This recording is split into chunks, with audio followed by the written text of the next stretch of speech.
Billy Joe Armstrong of Green Day told the following joke. A guy walks up to me and asks, "What's punk?"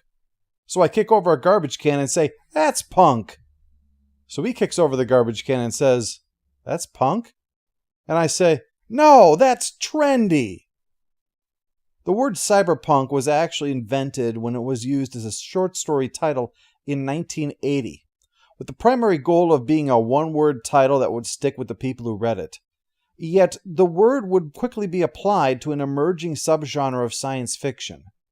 Now, what we think of as cyberpunk certainly has signs of its roots in earlier works, like that of Alfred Bester, especially in The Star's My Destination, which William Gibson himself listed as his favorite science fiction novel, and has a clear influence. Or likewise, Philip K. Dick's Do Androids Dream of Electric Sheep, which was adapted during that same time frame as the classic film Blade Runner. But Gibson's Neuromancer is almost universally considered to be the cyberpunk novel, doing for this subgenre what Night of the Living Dead did for zombies. Cyberpunk would eventually give way to what is called post-cyberpunk, which is essentially cyberpunk separated from the 80s. This time period is going to be easily visible as one gets into the book. Everything from the USSR to public telephones reflect bygone relics. Gibson's open comparison of the sky to a dead channel would be something unfamiliar to those whose televisions showed a comforting blue rather than jarring static. But there were other things from that period worth noting, like the way the Reagan-era economic policies were accused of causing an increase in wealth for the mega-rich, while more and more people joined an underclass of poor and homeless falling through the cracks in the system. Combined with nuclear saber-rattling, terrorism, and communist and anti-communist guerrillas around the world, while Japan seemed an economic juggernaut, and is it any wonder that a bleak outlook seemed like the only reasonable conclusion? Post-cyberpunk is considered by some as a deconstruction of cyberpunk. Or it could simply be the natural result of too many imitators flooding the genre, who have made their own Neuromancer and don't realize that they too are kicking over a can and being trendy. Our story revolves around a man named Case living in Japan, Chiba City to be exact.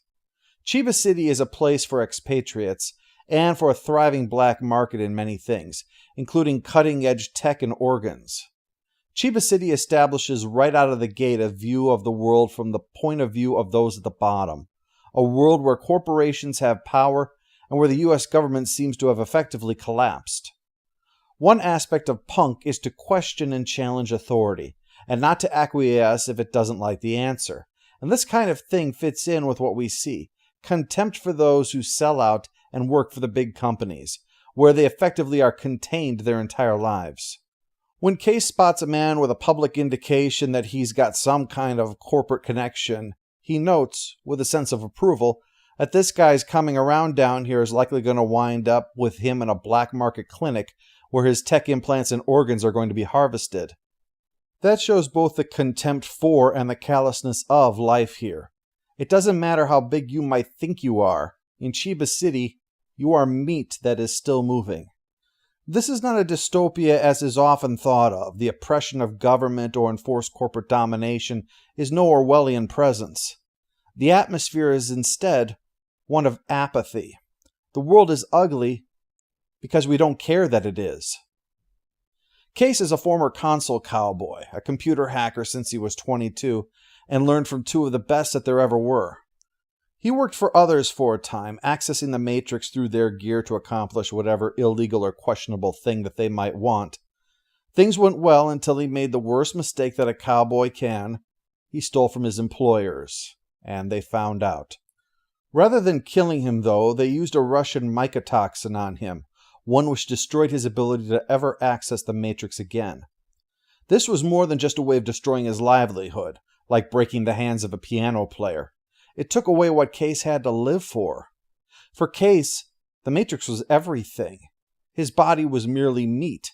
And that's not so surprising given what waits in the world outside. Destroying his ability to jack in was worse than killing him. It was leaving him castrated.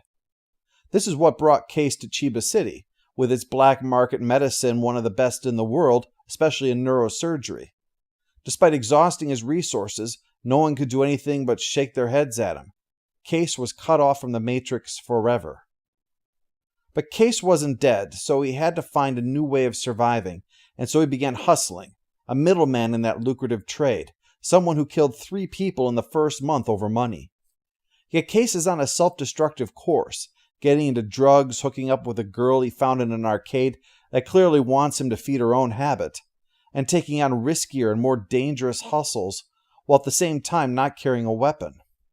The girl, Linda Lee, eventually tells him that a guy named Wages that Case owes money to is planning on making an example of him, sending him on a frantic search for a gun to try to defend himself. He gives Linda a 50 to go have fun, which comes back to bite him, as she uses that to bribe someone at the place that he lives, actually named Cheap Hotel, so that she can break in and steal some hot ram from him.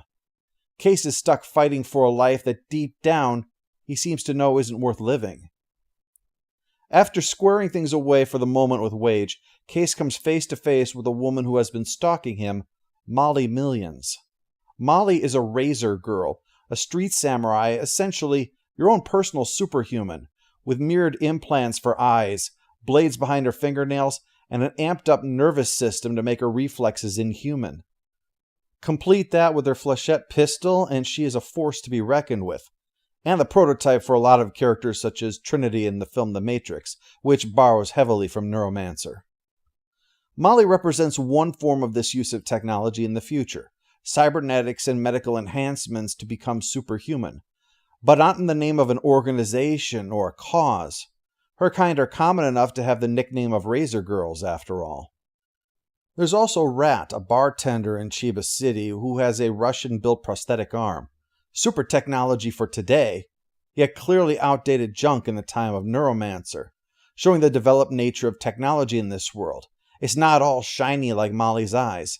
Some of it is like a '78 Oldsmobile Cutlass, perhaps useful if well maintained, but not exactly a car of choice. Then there are characters like Julius who have used technology for effective immortality, taking treatments that allow him to reach 130 and still going strong. And later a man known as the Finn will supply a SimStim and the means to access it, to allow another to experience every physical sensation that Molly does. All this is a taste of Neuromancer's approach, the ubiquity of technology and the comfort with it to the point of routine integration, not just into our lives, but into our very bodies. And poor Case has been cut off from that world, stuck in the real one, the ugly one. Neuromancer gives us a future with advanced technology that has utterly failed to make the world a better place because technology is only as good as the purpose you put it towards. Molly is a technological feat to inspire awe, yet all that feat has accomplished is making her an incredibly effective killer. Technology isn't going to be our savior. It's up to people to use technology to save themselves. And if all they use it for is their own selfish interests, says Neuromancer, then it's no wonder that the world is an ugly place. It's as ugly as we are. This fact goes a long way towards explaining why, when Molly's employer, Mr. Armitage, wants to hire Case and offer the means to reverse damage and let him jack in, that Case doesn't need even a moment to think about it. The procedure is beyond state-of-the-art. It's so new that they hire a black market clinic to perform the procedure using the knowledge of the procedure itself as payment in full. After surgery, Case is anxious to verify that it'll work, but there is an agonizingly long waiting period before he can safely do that. But in the moment, Molly gives him a massage that quickly turns into a sexual encounter. As I said, Case losing the Matrix was like being castrated, thus one of the first things that happens afterwards is sex. When Case later collects the Sendai that he'll be jacking into, Molly even jokingly says that the way he was handling it was pornographic. Sexuality surrounds this because Case is now a whole man again. There are, however, a couple of catches in all of this. For starters, his employer apparently doesn't want Case being distracted by his drug habit, and so during the procedure repaired his damaged liver and pancreas, but resulting in an inability for him to get high. Well, that's bad, at least as far as Case is concerned. But what's far worse is the fear that Case might not see the job through to the end. After all, a punk giving the finger to a wealthy and powerful man would hardly be surprising, would it? So, as insurance, Armitage has placed tiny sacs in Case's body with the same Russian neurotoxin that castrated him in the first place. Without the antidote, eventually they'll break open and it's back to square one for Case. Gibson gives bits and pieces of insight into the Matrix early on, establishing that, much like the internet, the foundation was actually a military technology. Video games are frequently mentioned, but Armitage makes special note of the military role in all of this. Gibson cleverly provides exposition about this by taking advantage of a universally accepted bit of human behavior, especially for someone with nothing to do and not exactly operating at 100%. He has Case lying there while the television is on, blathering away. In this moment, an educational program comes on and gives a simple explanation of the Matrix for children or anyone who can't be bothered to change the channel. Of course, though, this is really explaining it to the audience who have never experienced cyberspace and only can guess what it might be like.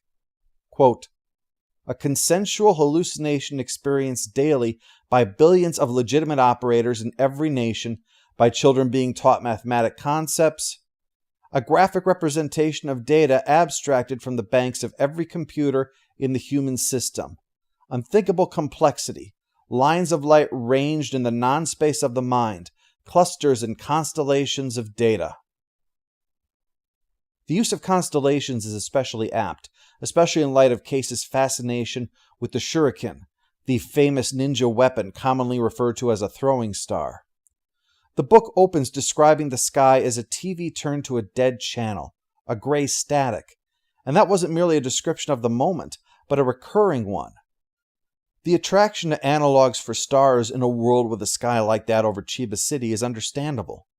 Case again mentions constellations in this context. Quote, the chrome stars held his gaze. They were mounted against scarlet ultrasuede with nearly invisible loops of nylon fishline, their centers stamped with dragons or yin-yang symbols. They caught the street's neon and twisted it, and it came to Case that these were the stars under which he voyaged, his destiny spelled out in a constellation of cheap chrome. Molly will eventually buy him a shuriken as a present, a strange bit of beauty in an ugly, ugly world.